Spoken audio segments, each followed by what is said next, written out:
Discrimination by Dorothy Thomson from the summer 1963 edition of The Vegan.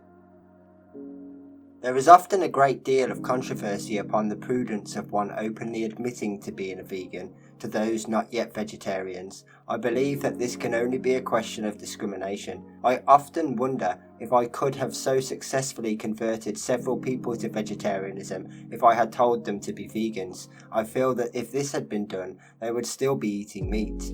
The problematic question is, how far can we go in expressing unreservedly our own inner convictions, and how much do we use psychological perception in this difficult and delicate situation? I have only been a vegan myself for 3 years, and I would not be so presumptuous as to say that one should take this step before an adjustment has been made by a preliminary change over to vegetarianism. In my own case, I was never proselytized to, neither did I meet any vegans before I myself became one.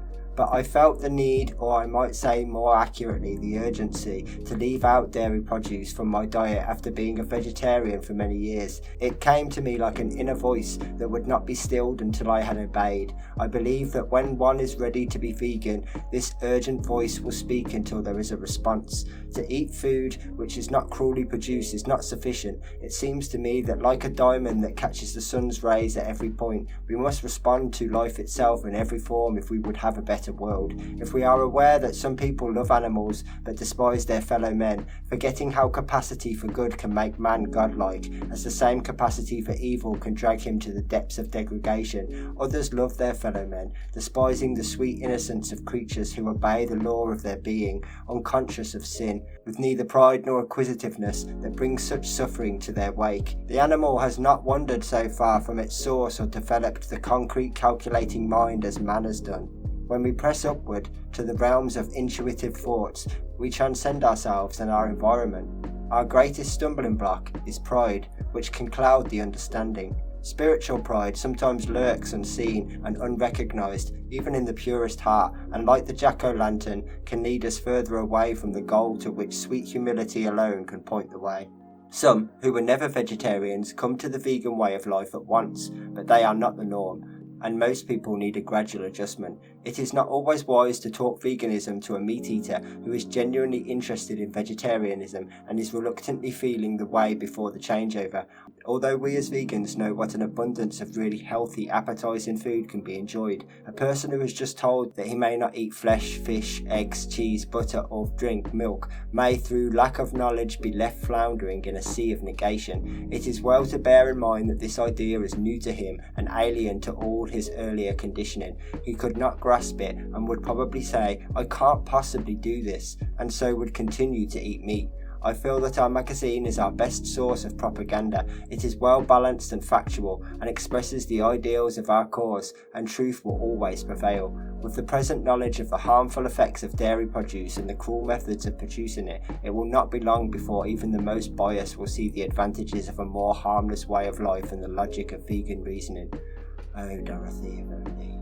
The time will come when they will hesitate to drink the milk meant for infant cows slaughtered at birth, the milk from cows that are treated as machines possessing neither soul nor life, cows that end their miserable days in filthy abattoirs, the last gesture of contempt by man for a creature unable to plead their own cause. We know these things are so, but in this imperfect world there must always be temporary compromise on the path to ultimate good. Each individual must come to the truth himself. One can implant knowledge in the mind, but not compassion in the heart, for this is already there. It is not we who bring a person to compassion. All we can do is simply shed a glimmer of light upon the surrounding darkness, and the compassionate soul sees and responds. I feel that many vegetarians would be vegans if it were not for the hypothetical B12 problem. It may well be at some point vegans are not yet able to manufacture B12 in the intestine, but throughout the annals of natural history, we find it is the organism which adapts itself to its changing environment, not the reverse, that eventually establishes equilibrium. The question is, when does the changeover with its preliminary complications begin? Assuming, of course, that they exist, for I imagine that this is the stage of investigation, they are still hypothetical. How many creatures were sacrificed when the tiny triglyphs of the first pioneers, swept by the mysterious surge of evolutionary life, left their watery bed to face new and alien experiences upon the earth? If this had not been so, where would human evolution be today? Life must ever struggle in its state of becoming.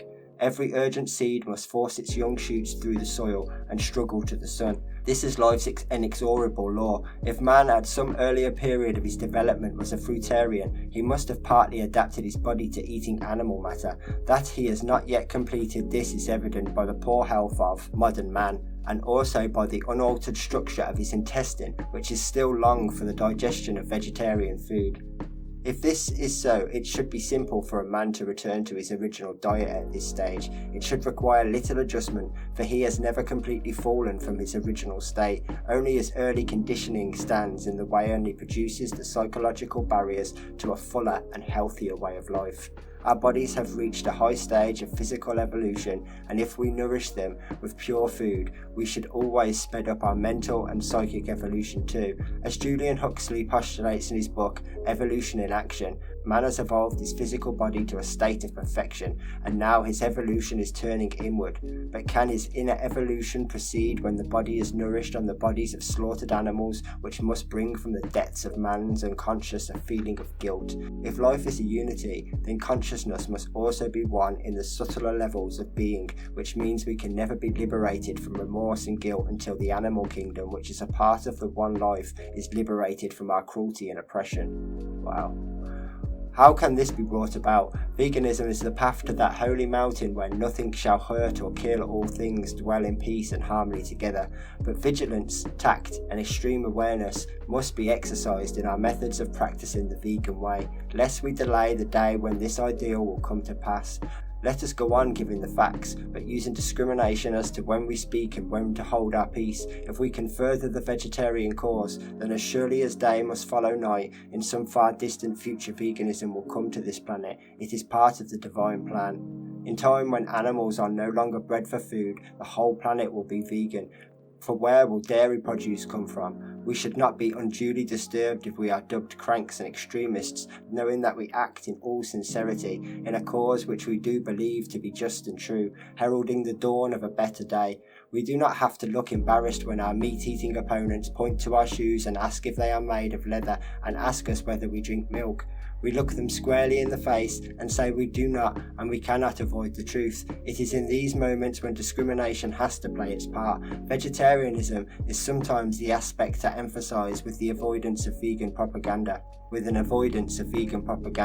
By all means, let us write our views, never avoiding truth, for people will more readily accept the written word, for no personality comes in between. If I myself have been too candid, I beg your tolerance. I have but one desire, which is to use the strongest weapons we possess to fight cruelty in this world, intelligence and love for life in all its manifestations.